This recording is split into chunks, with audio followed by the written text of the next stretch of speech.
உங்கள் தந்தி தொலைக்காட்சியில் பிரம்மாண்டமான காட்சி அமைப்புகளுடன் சாணக்கிய தந்திரம் தினமும் இரவு 8 மணிக்கு.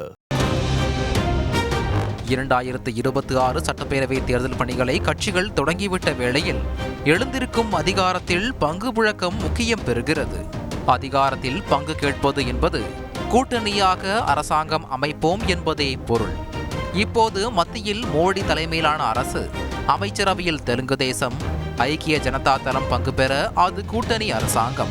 தமிழகத்தில் 2021 திமுக தலைமையிலான கூட்டணி வென்றது.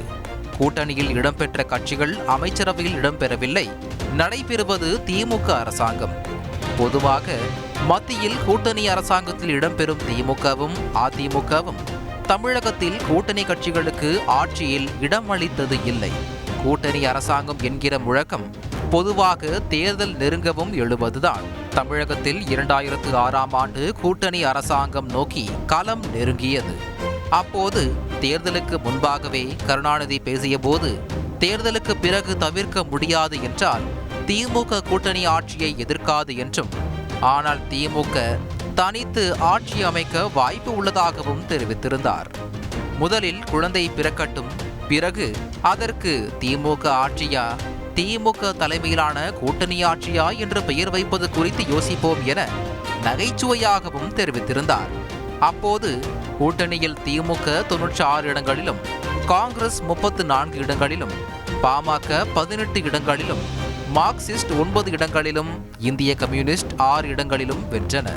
திமுக பெரும்பான்மை பெற 22 இடங்கள் தேவைப்பட்டன. ஆனால் காங்கிரஸ் வெளியில் இருந்து ஆதரிக்கும் என சோனியா தெரிவித்தார். அதுபோல பாமக, இடதுசாரிகளும் வெளியில் இருந்து ஆதரவு என்ற நிலைப்பாட்டை எடுத்தன. அதனால் அப்போது கூட்டணி அரசு அமையாமல் போனது. இக்கட்சிகள் அரசில் இடம்பெறாததாலேயே மைனாரிட்டி அரசு என ஜெயலலிதா தொடர்ந்து விமர்சித்து வந்தார்.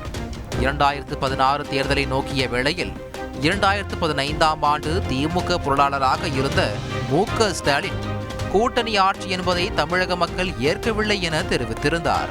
1980 தேர்தலில் திமுக காங்கிரஸ் சமமான இடங்களில் போட்டியிட்டு தோல்வியை தழுவியதே மக்கள் கூட்டணி ஆட்சி யோசனைக்கு தயாராக இல்லை என்பதற்கு சான்று என கூறியிருந்தார். இப்போது தேர்தல் வரும்போது பார்ப்போம் என திமுக சொல்ல, அதிமுக அதற்கு வாய்ப்பே இல்லை என்கிறது. அதை பற்றி இப்போ பேசுறதுக்கு வேலை கிடையாது. அடுத்த தேர்தலில் தான் பேசணும். போன தேர்தலில் அந்த மாதிரி ஒப்பந்தம் இல்லை. அடுத்த தேர்தலில் என்ன வருதுன்னு பார்த்து. கூட்டணி என்ற பேச்சே கிடையாது. கூட்டணி ஆட்சி என்பதே கிடையாது. தமிழகத்தில் கூட்டணி ஆட்சி தமிழக மக்கள் விரும்ப மாட்டாங்க. முதல்ல அதை நிறைஞ்சுக்குங்க. ஜனநாயகத்தில் ஒரு அரசியல் கட்சிக்கு ஆட்சி அமைக்க அறுதி பெரும்பான்மை கிடைத்தால் அமைச்சரவையில் இடமளிக்கும் என்பதை எதிர்பார்க்க முடியாது. ஆனால் ஒரு பெரிய கட்சிக்கு தனித்து ஆட்சி அமைக்க பலமில்லை என்றால் கூட்டணி கட்சிகளுக்கு இடம் கொடுக்க வேண்டிய கட்டாயம் ஏற்படலாம் என்பது விதி.